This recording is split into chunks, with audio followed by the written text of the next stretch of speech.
the message I want you to take away from this, more than anything else, is monkeys like to look in the mirror, right? People like to look at their own reflection. So we're going to talk today about actually how to buzz your book by thinking about other people, how to get intention for your own product by thinking about what's going on in their world and their day. And just before we get started, I'm going to give you a little story about my trajectory, because I think if you know what happened to me, it can help you sort of understand how this works and how it can be so powerful. Because I didn't understand then what I was working on it, I was building toward this, but I didn't understand then just how powerful self-interest was. And now that I understand it better, I feel like I can deploy it as needed to get these conversations rolling. My media experience really started, besides some freelancing, which I had done maybe even since my 20s, when I was in my 30s and I was at NPR's Southeastern Bureau. I was a visiting scholar at the University of North Carolina at Chapel Hill. And they had an NPR station there, and I thought it was cool. I had listened to it, in my car, and I just remember thinking, I don't know why, I imagined myself sort of being there. And so I went down to meet them, and I got a job playing classical music on the air during the day. We were playing classical music CDs. I wasn't playing classical music, but anyway, and it paid almost nothing. And I remember thinking, is this even a good use of my time? And then something really interesting happened. They reorganized the station, and they needed somebody to host All Things Considered and Fresh Air in the evenings. They always have national hosts, but they have local hosts or regional hosts. And so they asked me to train for that job. And I did, and they were originally just putting me on as a sub. But apparently what they do is they check these books where they see how your ratings are, and they can tell them, I don't even know how they know if you're on the air that short of a time, but they figured out I was doing okay with ratings, and the next thing I knew, I had the job. And so I was running All Things Considered and Fresh Air every evening, and on Saturday mornings I was running Prairie Home Companion. Well, all of a sudden I started having listeners, which I guess I'd never really thought about before. The funny thing about NPR is you get listeners, right? And they think they're your friend because they've heard your voice in their ear. My theory about NPR is that's where our parents and our friends speak to us. That's where our lover whispers to us, right? And so people hear you in their ear and they think, oh, we're buddies. And so I would get these, go to public events for them, like the opening of the Durham Bulls new stadium. And I actually had to stand out in the middle of a field making the letter U and sing to YMCA. But I began learning about listenerships. And what I figured out was that regional listenerships are some of the most powerful things in this country to get attention for your stuff. National's too big, right? The CBS Evening News isn't waiting for your pitch. And local is really sweet, and actually I do a lot of local, and we're going to talk about local today, but sometimes it's a little too small. Local is like being in the Georgetowner, right? It's fine, and I want you to be in the Georgetowner, but it's not where you're going to be targeting all your energies. But regional doesn't get enough love. And there I was sitting at a regional NPR station that needed so much. It needed people to do essays, and sometimes we just had the usual suspects putting them in, It needed people to respond to things, to be interviewed for stuff, when there was local news, when there was regional news, when there was a tornado, it needed people to talk about the tree that fell down on campus. There was a lot of opportunities for people to engage with the media. So that was really the beginning of it. But then I published 2 books, and I'll sort of jump over that because that part isn't as interesting as how I learned to buzz around that. Because I was at an NPR station and had a relationship with them, I'm sure that was part of why I got the first book deal. So having relationships with the media can help you get book deals, and we can talk about how that sort of goes back and forth. If you want a book deal and don't have one, I recommend relationships with the media as one of the best ways to engage a publisher, even if you're a very wonky scholar. It works for people who want to do broader books as well, but it can work for any kind of book, so I'm going to recommend that today. What I say in this talk is I'm going to show you some sneaky tricks, because this isn't really just about how to do publicity. I am not, in fact, a publicist, right? I'm not a PR professional. You can probably go hire one or pay one by the hour, and you can learn a lot about how to do PR. This is not a PR class. This is how to buzz your book. This is me saying there are people out there who want your message, And I want you to be ready to give them what they're really interested in. Hi, Kristen. How are you? Good to see you. And so I say play to others' self-interest. That's my sneaky trick number one. Play to others' self-interest. You published a book or are going to, and that's exciting, but they got up in the morning thinking about something really different. They, you know, have anybody read Dale Carnegie? Has anybody actually read How to Win Friends and Influence People?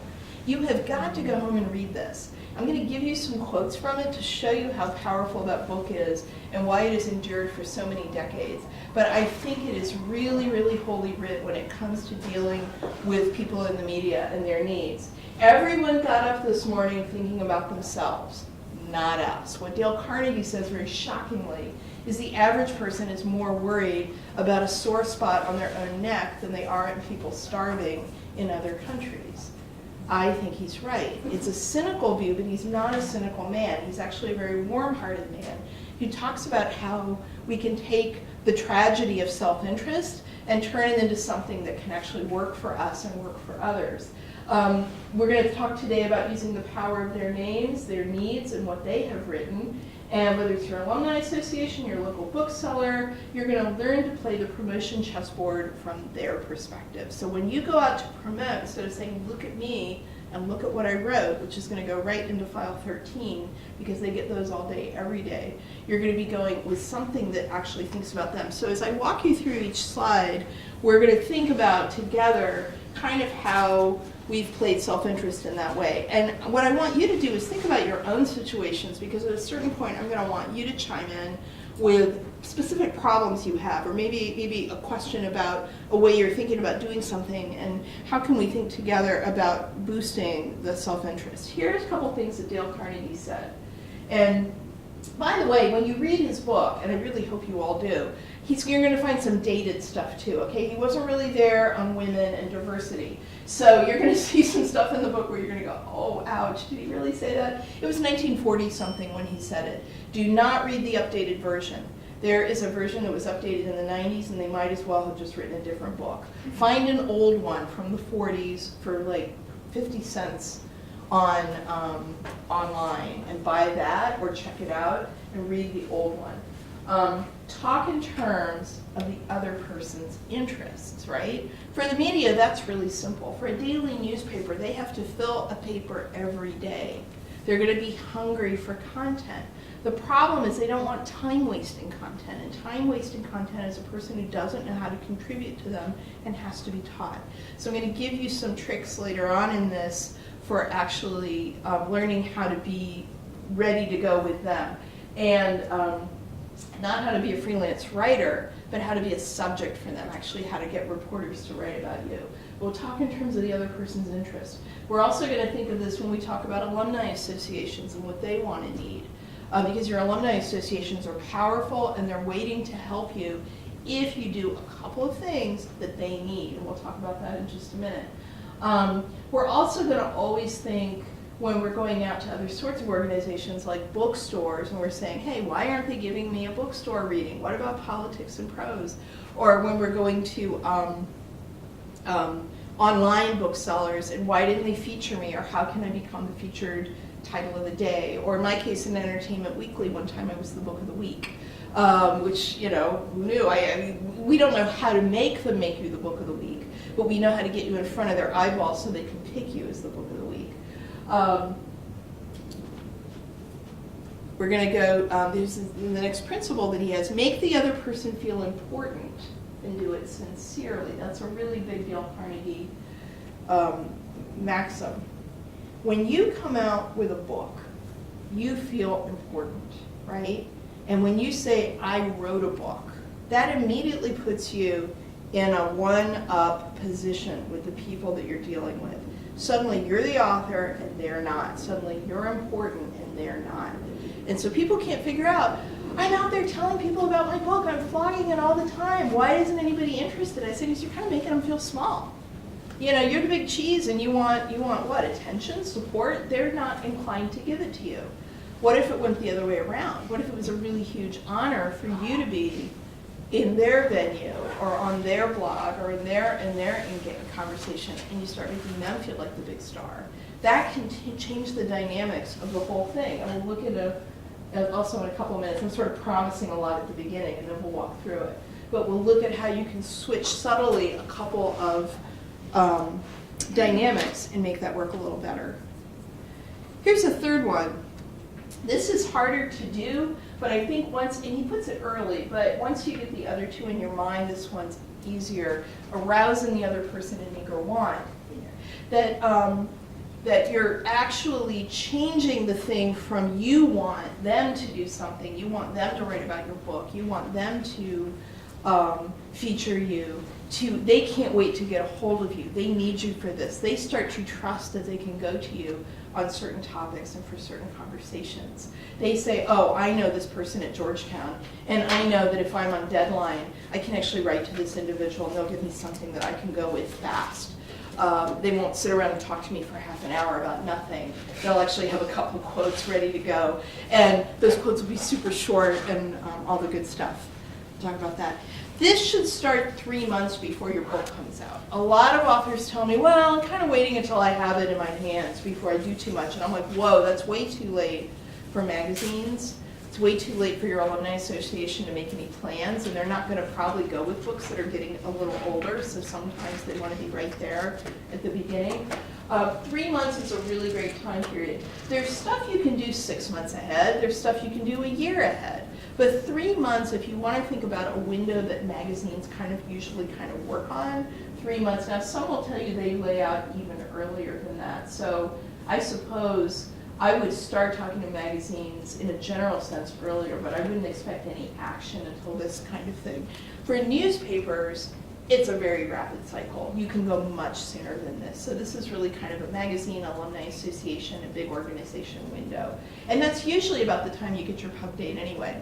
When a publisher tells you your book's coming out, sometimes they can be pretty slippery, and they might change it on you if they give you a date much earlier than that. They might, heaven hopes this doesn't happen to you, but I've had people get bumped to another catalog, and they had all this stuff ready to go, and they're going to be in the next catalog because maybe they acquired something quickly or something else happened. So I think 3 months is a nice, comfortable little thing. Before we go to your alumni associations, let's talk about, I'm actually gonna do something secret here. You're gonna get a secret tip from me that I don't want on YouTube. So Barrington and I have a deal that he's gonna turn off the camera just for this secret tip, and then he'll turn it back on after I'm done, okay? She contacted me within 2 weeks of my having made the website, because apparently, and back then that worked that fast, I'm sure it will now. I also once found an old friend who was in computer science business that way too, but that's a different story. So she contacted me, and I was in the circuit section of the New York Times, and it was a fairly small piece, actually. They did shoot my picture out in front of the John Carroll statue, but they just quoted me in the article. It wasn't really about me, but it was such a loud shot in a certain way, because when you appear in the New York Times, people like to call it the paper of record, which I've always thought was a super goofy thing to call the New York Times. I don't know a lot of people who consider that the paper of record, but what it is kind of a benchmark for a lot of other reporters around the country to see someone cited there and then reach out to them. And so the next thing I knew, I was getting called by TV morning shows in New York. I was getting called by, I went on 60 Minutes. Which I actually didn't like. It gave me a stomach ache, which is why I'm doing other things now, but I know how to do this stuff. And all of that came from that one little moment of early self-interest that and I don't want to say that people are egotistical or shallow. I don't really think she is, and I don't think that was what the story meant. But it does mean that they have an impulse to go to themselves before they have an impulse to go to us. So let's go ahead and enjoy that. Now we're going to talk about your alumni associations. That is the most unused and powerful tool that scholars have, definitely. But all writers, almost everyone who writes a book went to college, and most of us went to, also in this room, went to graduate school. And the association, exists there to help put out news like this. So why did my friend, who wrote a much bigger book than I did, only get 2 sentences in the Alumni Association magazine, and I got a full page with a giant picture of my book? Can you imagine what it might have been that made the difference? It's hiding on that slide. I made a donation. And you know what? I joined the Alumni Association, and then I made a donation. So you say, Carole, I don't have thousands of dollars to give to my Alumni Association. I think it was about 35 bucks, but it put me on a different list, right? You know, and I asked people at Alumni Associations, do they differentiate between the small donors and the big donors when they move someone over to a donor list? No. And in fact, Alumni Associations love small donors because they know for a fact that some of those turn into bigger donors, or someday maybe even leave them something in their will. So they don't care. You know, a gift is a gift. So I made it, you join, you make a small gift. That's how we play to their self-interest. You've got a person over at your Alumni Association who has to explain how she or he used their time. And they have to do a report to their boss. What are they going to say? This person who never joined and never gave us a dime, I just gave them a ton of free publicity? Absolutely not. They want to know, what did they do? What did you do for the donors? What did you do for the members, right? I joined and became a life member. Actually, UVA offered us a deal where for 500 bucks we could become a life member. Well, that was the best 500 bucks I ever spent, because not only did I get that nice spread for that, but now years later when I run my seminars down in Charlottesville, I'm allowed to use the Alumni Association space, and that's a really beautiful space to do my academic seminars. You know, and it looks like something. I mean, she was a life member of the Alumni Association. I'm like, I want to go, it was a really cheap deal in the 90s, and they haven't offered us that same deal since. Maybe too many people took them up on it. And my classmate, to this day, doesn't actually think that's what happened. He really thinks something else occurred. And I'm like, no, it was actually that simple. And what these guys will also do, and this is Dr. Irene Wu, she teaches part-time in CCT, she works full-time at the FCC. Irene got a beautiful event from the Harvard Club of Washington. She also is very involved with them.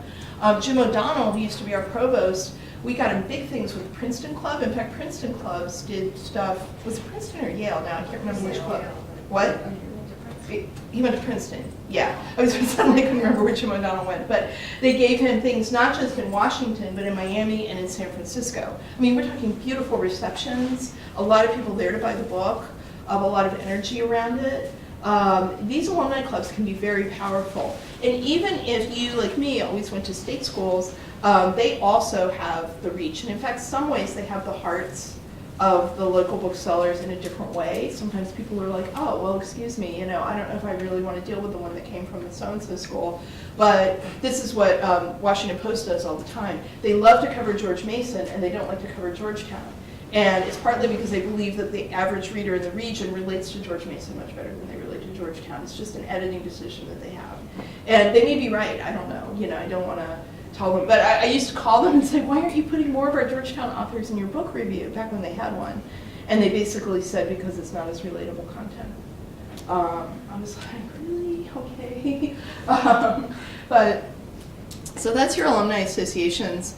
This is another one. NPR is sort of that big, oh, if I could just get on NPR, if I could just get on Morning Edition, if I could just get on Weekend Edition, then, and people will pitch to Washington all the time. We're going to talk about pitches later, so you can learn how to do one if you don't know. But a pitch, you never write a whole piece. Never, ever, please, don't write a whole piece and send it in. Send them a little pitch, a little short thing. What do you want to write? Who are you? Why? Why now? And I'll show you a little later how to do that. But, here's Mecca. And we all of us book authors make a pilgrimage there and just go, please, put me on. Well, instead, and I can tell you this to a fairly well from having worked at NPR's Southeastern Bureau, that's not how they work. This is how they work. NPR is national public radio. They want to have voices from the regionals. And this map shows you the regional stations all over the United States. And look how many of them there are, right? Any one of these regionals can be your way in. And the bureaus are bigger. Like I was at the Southeastern Bureau and they have Western bureaus. The bureaus are bigger. And so maybe you could focus a little more energy on the bureaus. But if you're from one of these regions, this is where the regional magic happens. You take your book back to the region that your book is about. I'm thinking of Katie Benton Cohen with this one, right? That you're prepared to get a ton of love in that region, or a ton of pushback. Depends on who the person is, right? Yeah, pushback's fine, right? And you've been on NPR. You've probably been on NPR multiple times. Yeah, probably multiple times. But I'm just saying, for an example, that book is so regional. You also go to regions where you're from. This is where I was working with a professor who's from New Orleans, but he was trying to get all this stuff in Washington and not having much luck. I'm like, New Orleans is a big metro. That's a big area. You know, go pitch there. People from Chicago, go pitch in Chicago. If you do go to New Orleans, does it get on the national? That's the magic. That's the magic, because here's what happens. It will usually go on regional first, right? It airs first on your regional station, which it can get at any given time hundreds of thousands of listeners. You know, some of those metros have quite a big reach. Baltimore is another good one. But then they want to get on Morning Edition. They want their own content on Morning Edition. So now suddenly, here's self-interest again, guys. We're appealing to the NPR station's self-interest. They want to get pieces on national. And it's always a win for them when they do. So they're going to be trying, if they think your piece is good, to get it on national.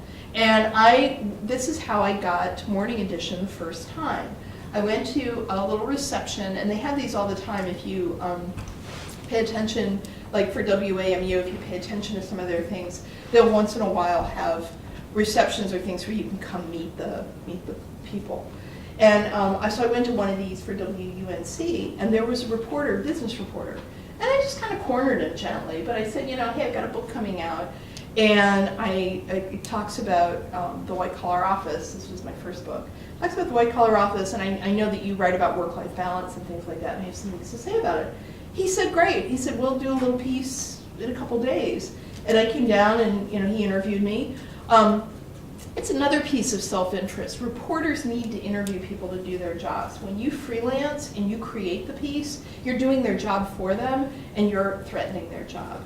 Instead of being the freelance writer, be the person they interview. You're going to get more attention if you're interviewed anyway. So I told him this, and he said, great. Well, he put it on, and the next thing you know, Morning Edition picked it up. They don't always pick up his stuff. It's a risk, but it's not a very big risk. I begged one of my authors. He had a book coming out about advertising.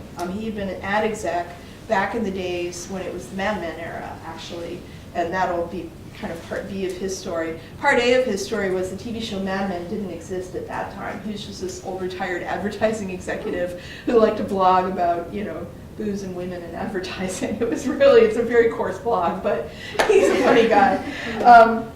And so I said he should try to get on his local NPR station. He said, Carole, I retired to Boise, Idaho. He said, I don't really think I'm going to get to New York from Boise.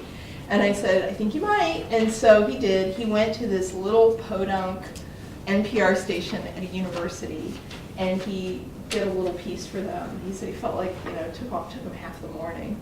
And Today Show executive was skiing in Boise and heard it and called him for the Today Show. I was like, yes, it really does work, And even if it doesn't, like I said, then you still have a professionally produced piece that you can put on your website, that you can use in other ways to kind of entice people in. The B part of his story is that he published his book and a couple more, and then Mad Men came out, and Advertising Age started running his coarse but edited down columns as the original Mad Men. So, are there certain categories of things they particularly like to talk about compared to others they rarely would? I think they sometimes, to a very limited extent, follow the news cycle, but it's really not totally faithful to that. They have a lot of backbone things. And finding conversations where you could potentially fit in is going to be a fun hobby for you now. You'll be looking at the news in a different way, thinking about what's out there and what did I hear that I think, oh, that has a connection to what it is that I'm trying to talk about. Coming at it from their self-interest would say, instead of coming in and saying, hey, I've got a book and I want you to push it, you say, hey, I know something about that, and because I've written a book, I'm enough of an expert that you might want to use me. So keep this map in mind. This works to an extent also with TV, but I don't really know TV. I've been on TV, but TV's weirder to pitch because it's also a visual medium. I love radio, and so I'm always going to urge you to do radio. The other thing is you can do radio on the fly. You don't have to get into hair and makeup. And really do not do TV without hair and makeup. Even if they let you, you think you look okay, and so you see yourself on that screen and you'll be screaming, right? And I have done it, and I live to regret it. This one, the mayor of Las Vegas presents the key to the city. People actually present keys of cities to people who write books, right? If you're giving the local and regional media enough love. So if you're really reaching out to all the little things in an area like this, and let's say you're from here, the reason I picked Las Vegas is it was the only actual picture of a key to the city that I could find online. But I've certainly seen people get a lot of, they treat you like a big deal. The smaller of the town you're from, the better. Somebody said, oh, well, that's nice if you're from Chicago, but I'm from never heard of it. I said, never heard of it really wants to make a fuss over you, right? That's where you might get a parade. Yeah. So in regards to that, so I work for a publishing company, and I pitch the authors to all these people. Right. So some of them were born in a place but moved elsewhere. Right. Would it be like feel kind of insincere, like if they were born in Nashville but they live in Memphis now, to be like, oh, I've got a good story for you with that. Yeah. I don't know if it's kind of like, oh, but they don't live there anymore. I convinced Florida that I'm from Florida. My mom has lived there for 35, almost 40 years now.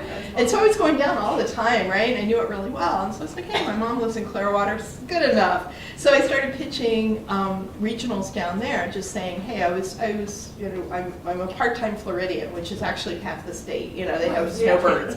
If they eliminated snowbirds, they couldn't put out the paper anymore. And so they did. They flew me down, put me in the Miami Herald. Also, I was in the St. Pete Times. In fact, they tied me up. It was funny. It was a book about the white-collar office, and I was talking about the inequities over the clerical staff. So they tied me up in one of those pigtail curly phone cords and put a pencil in my mouth, and that's my picture. I know. See, they need to put out a paper, right? They have a ton of fun with this. And some of these people are incredibly creative. And the Miami Herald was also kind of cool. And this is how I met the reporter. Do this. Originally, he only wanted to quote me. So he just called me on the phone and he's like, can I just get a quote from you? I said, well, I'm going down for my brother's wedding anyway, and I'll be in the Miami area. What I didn't say is I'm in Clearwater and I'm going to take a puddle jumper. But I said, I'll be in the Miami area anyway. Why don't I just come meet you and I'll give you the quoted person? One of the things about this thing, and this is where the Dale Carnegie quote comes back. Let's go back to it for just a minute. Because he says, make the other person feel important, but do it sincerely. If I was lying, if I actually don't care about people, if I was actually, I think he would have smelled it. I think he would have seen through it. But the God's honest truth is, I do actually care what he wrote. I was trying to make a sincere human connection. Well, we made one. And he ended up making it a much, much bigger piece and making it much more about me, which it never was intended to be originally. And Carole, on your pitch, do you just cold call the newspaper and say, after you do that, what do you say next? Oh, no, you don't call a newspaper. How do you do it? Hold that for just a second, because what I want to do is Okay. kind of go through the rest of this, and then I'll have a time for questions, but hold that thought, because, they're almost, I won't say they're off the phone these days, but it's a lot less than it used to be. This is an example, though, just to show you, love your local, indie bound. This was an ad that I found, Denver Open Media, reading the Pacific Northwest, an evening with UW Press Authors, University of Washington. This is where, when I said university presses can get more attention, sometimes bookstores, they won't give you your own event. A lot of times they won't give you your own event. Events are so limited, there's so little money, but they might put you in a big thing like this. And you can even pitch some of these to kind of get an idea. Like, for example, when I was down in North Carolina, my publisher had two of their major authors there. They had me, they had this other woman. Actually, I think there was a third person too. And we were very easy to lump into a group and send around to bookstores or something like that. A lot less money. And notice all these places that played along, right? This isn't the New York Times and the Wall Street Journal. This is the Plain Dealer, the Columbus Dispatch, the Toledo Blade. That's your sweet spot. Those are the people that you're really trying to get engaged in the game. And I love that they said love your local, because I'm saying love your local and regional. The booksellers are starting to trickle back. Down on M Street, they have an Amazon bookstore, and I actually went in there on the first day with the goal of getting on the news. I haven't been on the news in a long time, but I said, hey, if I show up in their bookstore on the first day, they'll have to be running the cameras, and they were. So I pitched the guys running the camera, and they did a piece. They actually didn't end up putting me on, though. I want to see if I can get the video. I think I was too. They asked me what I'm reading, and I said I was reading William Stringfellow, who's a lefty 60s theologian or something like this, and I think they were like, what? Here's another one that has really worked out well, which is Facebook targeted ads. Advertising doesn't sell books. If your publisher didn't take a full out page for your book, who cares? It doesn't sell books. All advertising does is stroke author egos, unless it's targeted.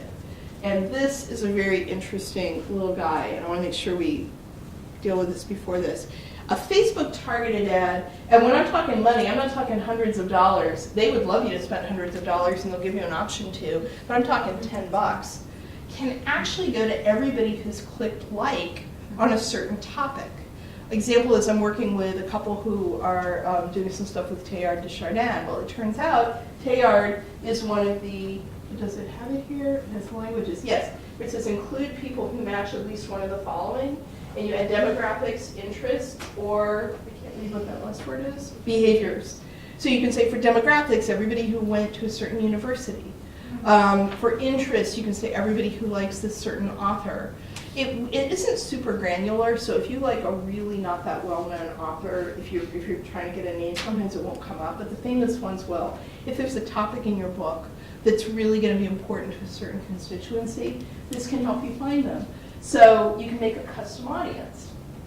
You can say everyone in this location, United States, maybe, but you might just pick one state. It depends on kind of how you want to cast the net. Include these zip codes, this province, all this kind of thing.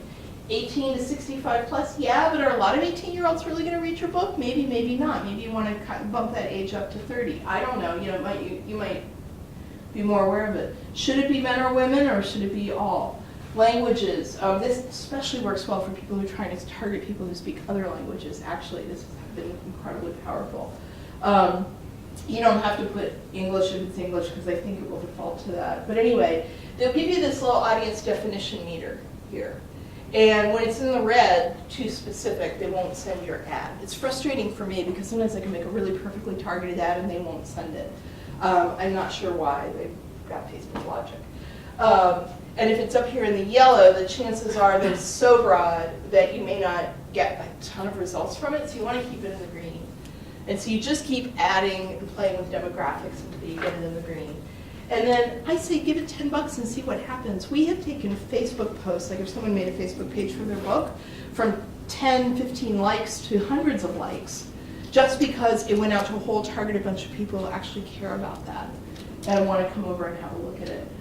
So I love Facebook ads. I've also used them. I even used them for this talk, actually. The problem was I don't think I started early enough. Megan and I had talked about that, but I wanted to see if I could get people maybe from outside Georgetown who wanted to come. Some work and some don't, but that's why I don't spend a ton of money on them. Yeah. Would you link your ad to the book on Amazon or to your author page? I would make an author page there. And somebody asked me about this who's not on Facebook as a rule. She said, Carole, I don't do Facebook. I'm kind of a public figure, and so Facebook isn't something where I want any of my private stuff on. And I said, fair enough. Don't make it your personal page. Just do a page for the book. And your name doesn't even have to be on it. We have a faculty member here who just is not comfortable with that. So, and it was a co-authored book anyway, several co-authors, and so we put a Facebook page, and then we made it the job of all of the co-authors to feed the beast. They would come, and what they would do is pick a little piece of the book, and then create a post about it, and then pay it a little bit, and send it out to people who cared, and try to see if they could interest reporters.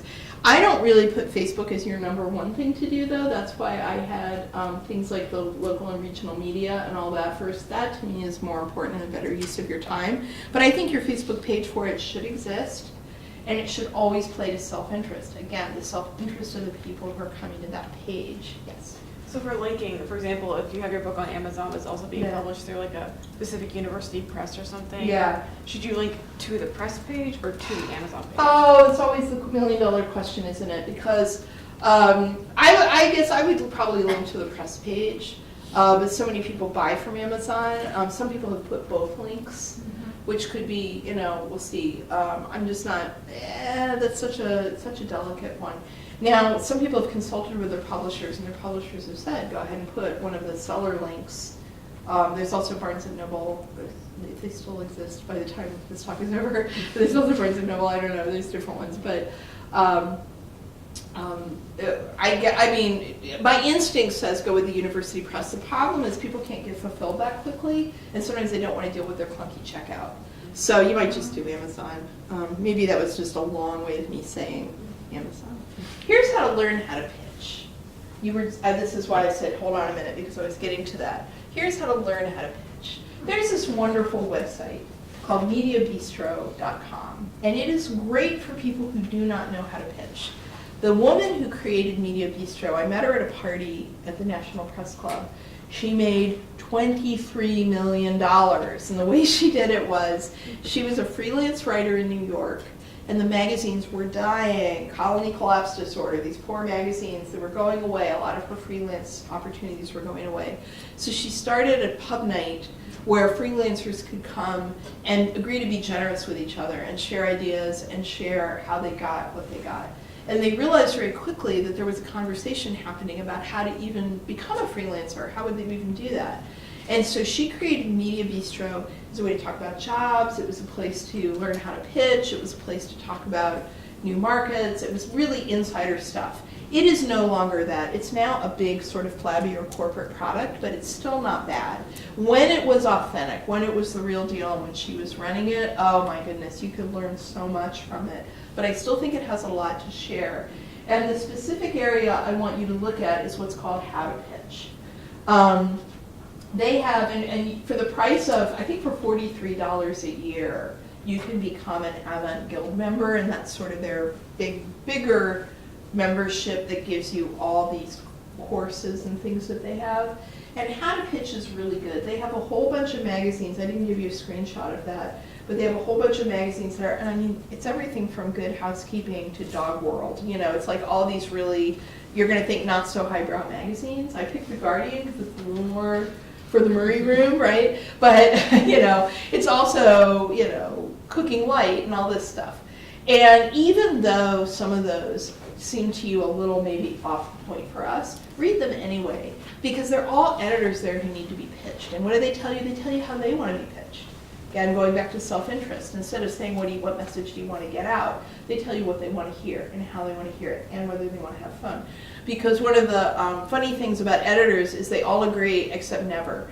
And so, you know, I can say always email editors, and then some guy will say he wants to be called, right? Or I'll say, you know, always do it this way, and then somebody will say, I hate it when people do it that way. You know, so this is neat because it tells you kind of what they would like, and sometimes they'll give you examples. If you really dig around on Media Bistro, and I couldn't find it for today, but it used to be there, one generous guy actually gave a couple of his pitch letters. I thought they were a bit too long, though. Editors are on a massive deadline, and they get way too much email. So your pitch ought to be a paragraph, really pithy. I think if you can do it in 50 to 100 words, God bless you. If you need 150, you won't break the law. But, you know, keep it short. It's just, what are you pitching, why you, why now, and a bio, and an author bio. We can talk a little bit about the author bio in a minute, too. But knowing that you have a book coming out, even letting them know author with a new book has something, is sending you a pitch on this. Now remember though, when you pitch, you're offering to be a freelance writer, and I want you to be the subject. I want you to be interviewed by reporters. I don't want you to have a second job, which will be, frankly, not that rewarding as a freelance writer. You think you want to see your name in print until you actually put all the hours into that article that it truly takes, and you see you just get this crappy little byline, and the person you interviewed gets all the attention and love, right? And that's why I say you want to be that person. They read in the article much more than they read who wrote it. This is one, I came to this. If you want to know how much I love this series that I'm speaking in, I love it so much I've come to all of them. Thank you, Meg. And one that just changed my life was The Conversation. I don't have time today because we only have a few more minutes. I don't have time to play the video, but Meg can share it with you, or I can share it with you. The Conversation, any academic who has a book to push should be on this. If you have a university position. I say that because they don't even work with people from think tanks. You've got to be at a university, and they've got to see you here as an expert. They're the answer to fake news, I believe, because what they're doing is curating content. You pitch them only, and they have a little button to push on their website, You can push the button and send your pitch. And they'll make you keep it to 50 words because they want to spare your time and theirs. And you just pitch them ideas. And when they pick up on them, if they pick up on them, then they'll work with you to create the piece, and then they distribute it. I'm going to read you from Tim Jorgensen. He's a professor in our medical school. He's a radiologist. He published a book about radiation and what the average person should know. He published it with Princeton, and he published it in time for the 5th anniversary of the Fukushima disaster. And here's what he said. I'm a big fan of the conversation. Over the last 2 years, I have published 11 articles with a combined readership of over 1.1 million people. I have had numerous radio and podcast interviews. As a consequence of my articles, journalists regularly call me about radiation issues because they've read one of my articles. My conversation articles have been republished in many other high-profile online periodicals: CNN, Smithsonian, Scientific American, PBS, Salon, Slate, Time, etc. And then he gave a link to his most successful article that had 388,000 readers. And so what I love about this, though, is that it does turn you a little bit more into a freelance writer than, say, other things, but it's not random. They say they make you stay in your lane. The conversation only wants you writing about what you're an expert on, and you only write it when they think it's going to be usable content. At the minimum, it stays on their website, but they hope it'll get picked up by all these places. Remember the NPR model where we wanted the NPR station pitching with you to try to get on national. We wanted the NPR station pitching with you to try to get on national. Well, this is the same thing. Now you've got the conversation pulling with you to try to get you out to some of these other big places. Getting an institution behind you in that way. Now you notice I haven't talked actually about Georgetown's Department of Communications, and we do have people who will help you.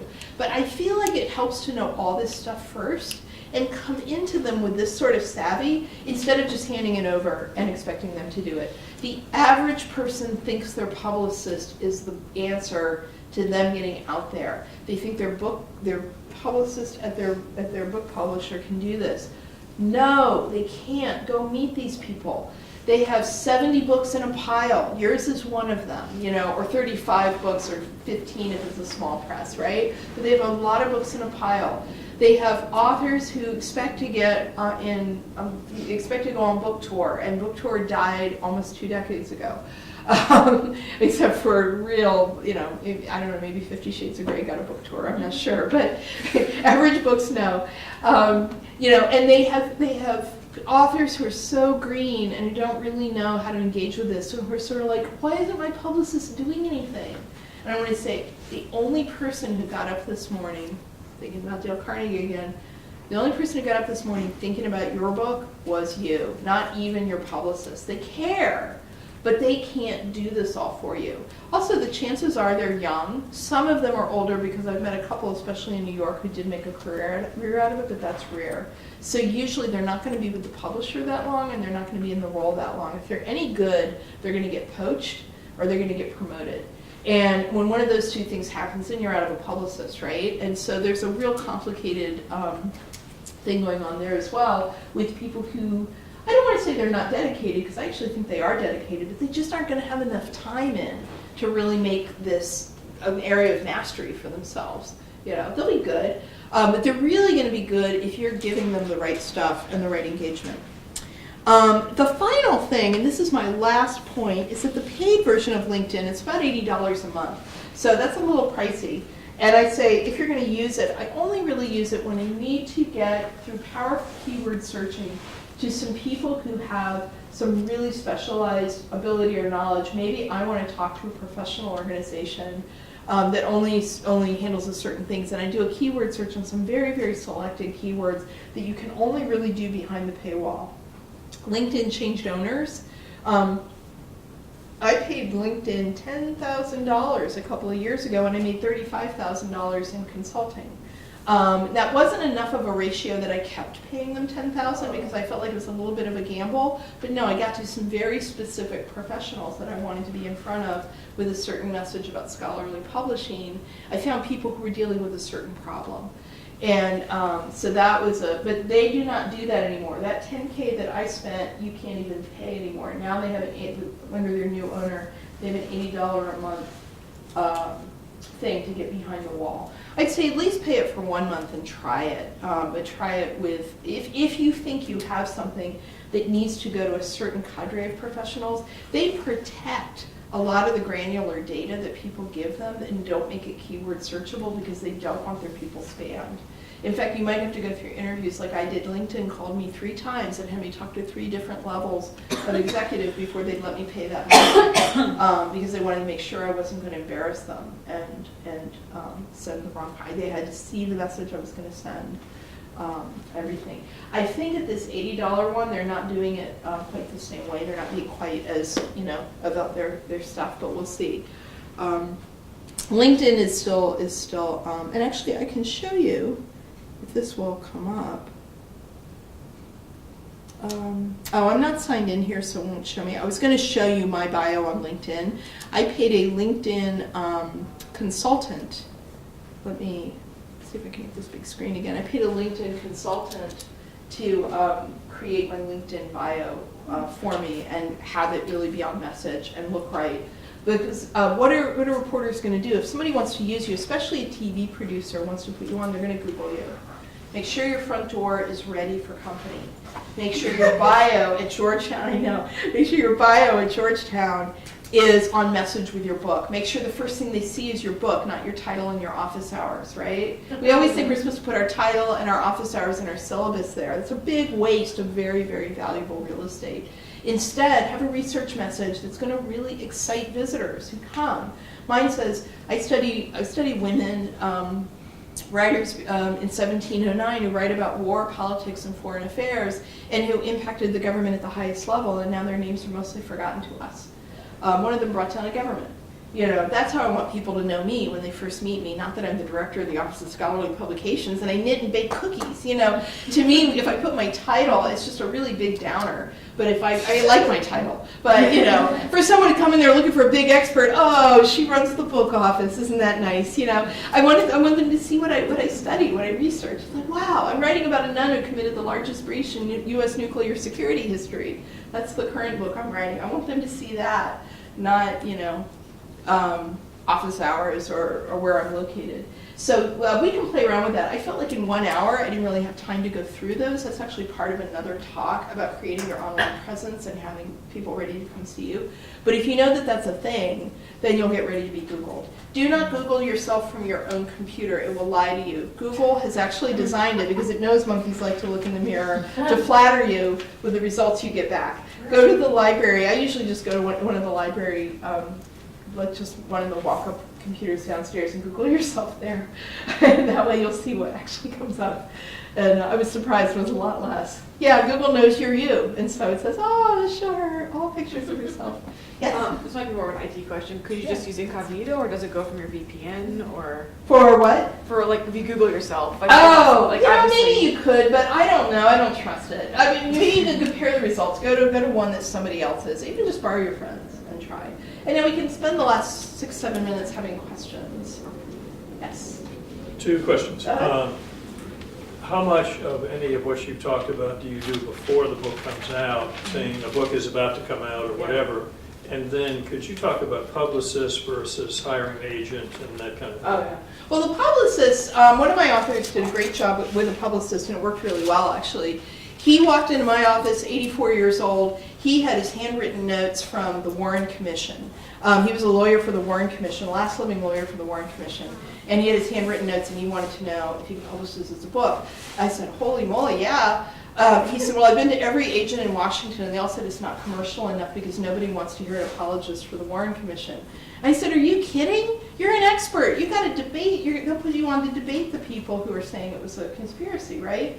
So I got him an agent in 15 minutes. I do actually, I got him a New York agent. The Washington agents had all turned him down, but New York took him very quickly. And he got the book out in time for the 50th anniversary of the assassination. But he's 84 years old and loaded. So he said, I'm going to hire a publicist. And he did. He hired a very web-savvy, internet-savvy publicist who I would have had speaking today. Fortunately, the guy passed away young. It was really sad, but he was very, very good at what he did. He taught me, in fact, I learned that targeted that targeted Facebook thing from this. And you can look up the web page, or you can look up the Facebook page. It's largely not being used now. This was a few years ago, but it's History Will Prove Us Right is the name of the book. And the author was Howard Willens, Willens. And look at his History Will Prove Us Right Facebook page, and you'll see the funniest little posts. And they're very short. And they'll have a picture of a TV debate with Kennedy and someone else. And it'll say, was this the greatest debate in history? And of course people are like, no, and they'll argue with it, and they'll start tweeting it. His most viral post got 7,000, I guess, views, which I think, was pretty good. I was pretty impressed also with the way he brought in media, the guy, but where he focused a lot of his energy? Dallas. They focused a lot around Dallas, Texas. This guy was on a lot of states around Dallas, or a lot of stages around Dallas. So you need both an agent and a publicist sometimes? Agents are, agent needs to step in if it looks like there's going to be money involved. For academic books and scholarly books, they're rarely of much help, and they will sometimes pull you away to publishers that won't be as good for your career here at Georgetown. But for people who want to write trade books, yes, and you do that, and that's another conversation, it's not really for today, but it's with a proposal and a sample chapter. Do not write the whole book. If you write the whole book, you'll have to rewrite it, usually. Other questions? I didn't quite get this credits you get. Is it like LinkedIn Money? Oh, yeah. They use InMail. A lot of people don't answer their InMail, or I go into InMail so rarely, when I do, some of those messages are pretty stale. What I usually do when I find someone on LinkedIn that I'm interested in, actually, I don't want to leave this as our last video, as last thing. Let's go to that exciting NPR map. I feel like that's the regional map, or we'll just look at NPR and just drool over it. The reason is the NPR listenership is the densest number of book buyers and readers to audience as a whole of almost any other demographic. NPR is massive when it comes to getting a book actually bought and read. That's why I just was so darn lucky that I ended up working with the Bureau. I don't know if I would have known this any other way. Yes. When pitching reporters, like let's say your book is coming out soon, Yeah. do you recommend saying here's an interesting story on this topic, could be X, and I'm happy to be an expert to weigh in on that, or the pitch is just I wrote a book and I'm happy to talk about it? Oh no, I've given them story ideas. In fact, I sat with this one reporter for Fortune. He wanted to do a piece that was connected to my thing, but he didn't really know what he wanted to write. And so I met him in New York, and we had lunch, and I basically just sat there and kind of told him what the piece ought to be. He was going to spike the original piece that he was going to do, and I said, well, let's talk about this. And so so feel free to spoon feed it to them if you think you have a good idea. That's why I said if you're writing it yourself, then you're competing with them for space. But if you're spoon feeding it to them and they get to do it, you make it that much easier for them. Then you're playing into their self-interest, definitely. And there are reporters who will start to count on you just because they know, if they're just, they know this is a topic and they're not sure what, they might call you just on background, and that's kind of fun. When you're talking to a reporter, quick tip, do not talk as much as I do. I am a yammermouth. I love to talk. I never met a mic I didn't need to fill with words. And that's really not helpful. Think about being very succinct and only telling the reporter what you want them to quote. If you give them too much, they'll quote the part you wish they didn't. Or they'll take you out of context. Or like a Christian Science Monitor reporter did with me, got it 180 around and made it sound like I was insulting people who went to trade school. I was like, wait a minute, my father went to trade school. I come from a family of people in blue-collar trades. I would never say a word against trade school. And I was so upset that they ran it that way because they didn't understand what I said. It was my fault. I talked too much, So one thing you can say if a reporter calls or emails is, especially if they call, I need some time to just get my thoughts together. Please give me your direct number. I promise I will be back to you quickly, like 30 minutes. Don't take forever. Pull yourself together, get your thoughts together, and then call them back and give them very limited quotes. Think of Paul McCartney when George Harrison died. All he would say is, poor George, he'll be missed, poor George, he'll be missed. They were trying to get him to say more, and you could see them in a scrum around him trying. He wouldn't say more. He wasn't ready. And he knew. Don't only say what you want to see in blazing print the next day. Is it not possible to request, can you not paraphrase, please use complete sentence? Is it possible to say, not to use like ellipses, dot, dot, dot, and kind of chop up sentences? Or- Oh, I don't know. That's an interesting question. I mean, they probably say, what does ellipses mean? I mean, they're not stupid, but they're sort of like, what? You're sort of going at them from a different angle. I don't know. I gird my loins. I prepare to be misquoted, and so I try to give them as little as I can so that they can't do that. One thing you can do is you can follow up with an email and say, hey, would you mind if I just shoot you an email now that we've talked to sort of, I did this after my interview for the Bicentennial Medal with Georgetown. As I was leaving, I just said, of what I just said for your interview, these were the two most important points to me. And they actually said thank you. They said it's helpful to know what I thought was most, and they actually ended up using both of them. I don't know if that's because they could have been because they were also the best. I don't know. Yeah. I've worked as a freelance writer, and I've had like subjects ask me before, can I see the quotes you're going to use? And they're not bound to honor that, but I always have. So I mean, they just say, can you show me in what context I'm going to be quoted and what. Some places forbid it, and which I think is weird, but some places won't let the reporters do that, and others will let the reporters do that. They usually will not show you the whole piece, but they will sometimes show you the full quote. But sometimes if you ask them to change it, they won't. I've had that happen. And also, once they misquoted a very famous person, and when she contacted them, they said she was a big girl and she knew she was talking to the tabloids, so what's she complaining about? So it's like, oh my gosh, that was from People magazine. And so, just how we see it. Well, it is now 1 o'clock, so we're done. So thank you all very much. This was fun. Get on NPR and then email me about it.